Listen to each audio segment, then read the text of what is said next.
반갑습니다. 초보자에게도 꾸준한 수익을 추구하는 매일단타입니다. 주말 다들 잘 보내고 계신가요? 오늘은 약간 시장도 좀 살펴보고 테마들에 대해서 어떤 부분들을 좀 조심해야 될지, 그리고 내일 월요일 날 볼 종목들, 급등주 시나리오들을 좀 살펴보도록 하겠습니다. 일단은 지금 시장 상황은 상당히 좀 좋은 편입니다. 왜냐면 여러분들도 물론 아시겠지만 지수가 일단은 코스피가 사상 최고가를 유지를 하고 있죠. 그죠? 그러니까 이런 상황에서는 떨어지더라도 대부분 반등이 나온다. 지수상으로도. 그러니까 우량주들이 떨어지더라도 정배열에서 그냥 뚝 떨어지는 경우는 없거든요. 그래서 이럴 때 떨어지는 낙주들에서 단기적인 매매, 눌림목 매매를 하기에는 상당히 좀 좋은 장세다, 이렇게 생각하시면 될 것 같고요. 지금 코스닥도 마찬가지인 게, 물론 전고점을 넘지는 못했으나 코스피가 일단은 주도적으로 전고점을 넘었다는 것은 코스닥도 그렇게 쉽게 꺾이지는 않는다. 여기서 뭐 쌍봉을 만들면서 설사 떨어진다고 할지라도 반등은 주면서 떨어지는 장세다. 그리고 현재 코스닥에는 상당히 강한 테마들이 많이 포진하고 있기 때문에 종목들을 거래하는 데 있어서는 조금은 안정적인 장세라고 생각을 하실 수 있겠습니다. 아마 여러분들도 6월 달에 수익이 좀 많이 나셨을 거예요. 그죠? 저희도 리딩하면서 6월 달이 거의 지금 한 1년 내에 제일 많은 종목들을 거래했던 것 같은데, 그만큼 좀 시장이 화랑입니다. 근데 이럴 때 반대로 좀 조심해야 되는 것은 뭐냐면, 시장이 영원히 상승세이진 않다는 거죠. 영원히 테마주가 있는 것들은 아니기 때문에 언제라도 테마가 꺾일 수 있다라는 생각을 하시면서 너무 업된 마음으로 거래를 하거나 너무 공격적인 포지션으로 위에서부터 들어가면 한번 시장이 꺾일 때 상당히 크게 당할 수 있다는 겁니다. 그래서 명확한 손절 라인이나 기준들이 없으신 분들은 그런 부분에서는 조금 조심하시면서 매매를 하는 게 좋다, 이렇게 말씀을 좀 드릴 수가 있을 것 같습니다. 그리고 테마주 거래를 하는 데 있어서 저희도 많은 테마주들을 거래를 합니다. 근데 제가 말씀드리고 싶은 것은 최재형 관련주, 감사원장 관련주 있잖아요. 이런 것들과 윤석열 관련주를 접근하는 방식은 조금은 다르게 해야 됩니다. 제가 VIP 회원님들한테도 많이 말씀을 드리는 내용인데, 지금 보시면 윤석열 같은 경우에는 정치 참여를 일단 선언을 했잖아요. 그죠?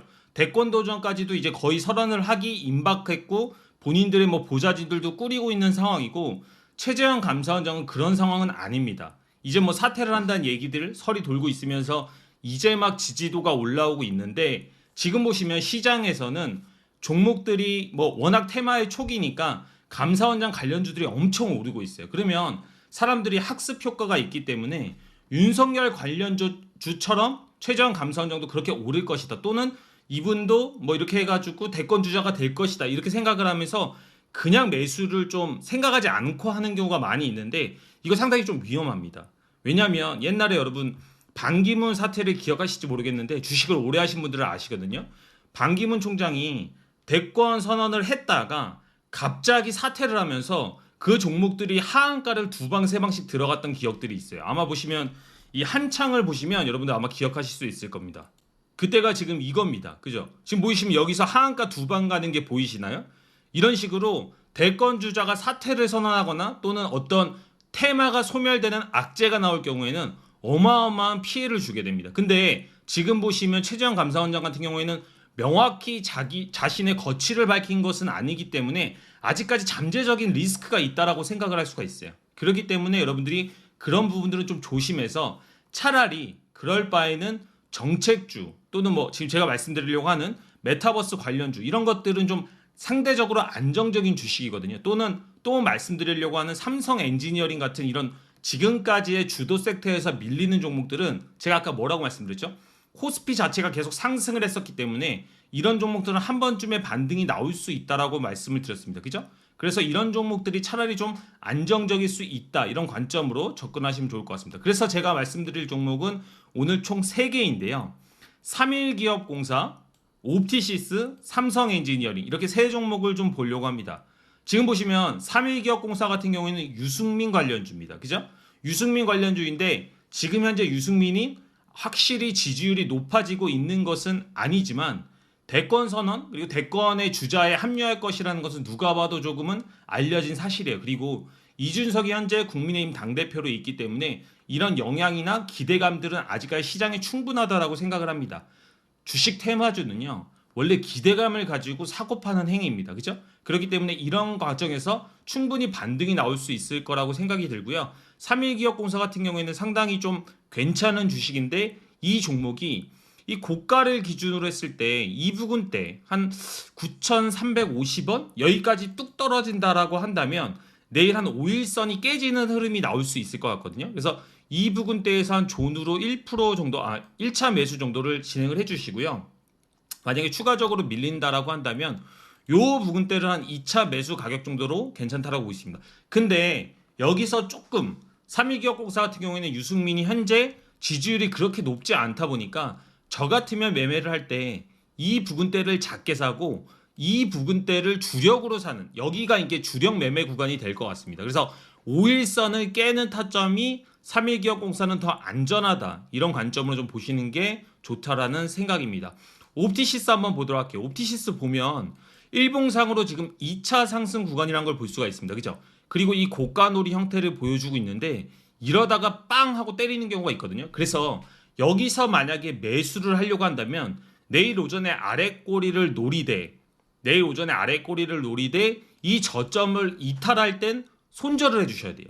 꼭 손절을 하셔야 됩니다. 이게 만약에 자신이 장담하지 못하겠다. 나는 이런 매매를 못하겠다라고 하시면 이 전략을 수행하지 마시고 처음부터 변수를 노리는 전략을 하시기 바랍니다. 변수를 노리려면 1차 매수 가격은 한 이 부근대가 좀 안정적인 것 같아요. 예.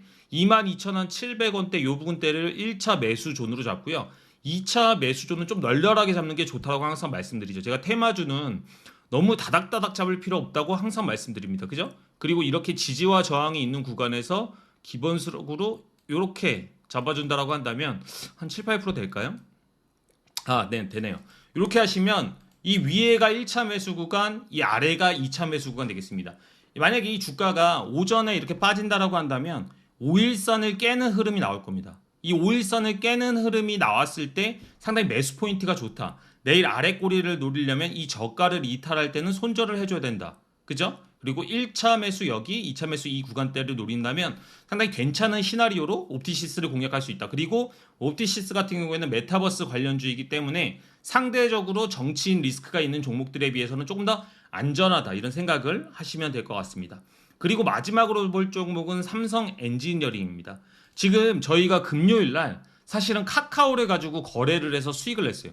아니 카카오로 무슨 단타를 쳐? 이렇게 생각하실 수 있는데 카카오 같은 주식도 충분히 단타를 칠 수 있습니다. 왜냐하면 지금까지 섹터가 주도 섹터였기 때문에 음봉이 하나 떨어지고 다음날까지 긴 음봉이 떨어진다고 한다면 개인들의 손절 물량이 상당히 많이 나옵니다. 그죠? 그래서 막 이런 것들을 뉴스에서 뭐 공매도가 어쨌네 저쨌네 하는데 저는 그런 것보다 특정 패턴, 특정 차트의 관점을 상당히 좀 중요시 하는데 삼성 엔지니어링도 마찬가지인 게 음봉으로 길게 하나 뽑았어요. 그죠? 그럼 다음날 아침에 한 11선까지 이렇게 밀려주는 모습이 나온다라고 한다면 아래 꼬리에서 매수하는 것도 괜찮고요. 종가상으로 만약에 이 종목이 음봉으로 이렇게 이음봉까지 이렇게 굵게 밀린다. 그러면 종가 베팅도 상당히 좀 괜찮은 전략이 되겠습니다. 그러면 오전에 매수를 한다면 조금은 공격적인 매수 타점이 나올 것이고 만약에 종가까지 기다린다고 한다면 매수를 못할 가능성도 있겠죠. 왜냐하면 아래 꼬리를 준 다음에 그냥 올라가 버릴 수도 있기 때문에 그죠? 그래서 저희는 이런 경우에는 오전에 좀 급투매가 나오면 웬만하면 매수를 하는 경우를 선택을 하거든요. 그래서 제가 보는 타점은 한 요 정도? 요 정도에서는 1차 매수 타점으로 괜찮을 것 같고요. 지수가 정배열이기 때문에 삼성 엔지니어링도 지금까지 정배열에서 올라갔던 양 힘이 있기 때문에 그냥 죽기는 어렵다라고 생각을 합니다. 그래서 만약에 오전에 이 부분대에서 떨어진다면 1차 매수 마찬가지로 이것도 조금 넉넉하게 볼 필요는 있겠죠. 2차 매수 구간대를 준다면 한 23,000원 부근대 이거는 7, 8%까지는 안 빠지죠. 우량주니까 7, 8%까지는 안 빠질 가능성이 높기 때문에 요 부근대에서 한 2차 매수 정도 또는 이 부근대까지 어느 정도 밀렸다 싶으면 종가까지 한번 기다려 보는 겁니다. 종가까지 기다려서 종가 베팅 정도로 매수를 해가지고 물량을 채우겠다. 그리고 다음날 넘어가는 종목들을 수익 내겠다. 이렇게 생각을 하시면서 전략을 짠다면 충분히 월요일 날도 나쁘지 않은 매매를 하실 수 있을 거라고 생각이 됩니다. 옵티시스, 삼성 엔지니어링, 삼일기업공사 이 세 종목을 가지고 말씀을 드렸습니다. 물론 이것 말고도 저희는 뭐 네이버, 카카오, 대신정보통신, 뭐 카스 다 보고 있습니다. 카스도 자리가 좋은데 너무 많은 종목들을 얘기를 드리다 보면 여러분들이 좀 헷갈리실 수도 있고 추가적인 정보가 필요하신 분들은 저희 카톡방에 들어오셔서 저희 링크에 보시면 카톡방이 있습니다. 그 링크에서 많은 정보들 그리고 가끔씩 제가 무료 종목도 추천을 해드리기 때문에 상당히 높은 확률로 여러분들한테 추천을 드리고 있습니다. 그런 것들 경험해 보시고 공부하시는 기회로 삼으시면 될 것 같습니다. 감사합니다. 내일도 성공 투자하시고요. 지금까지 매일단타였습니다.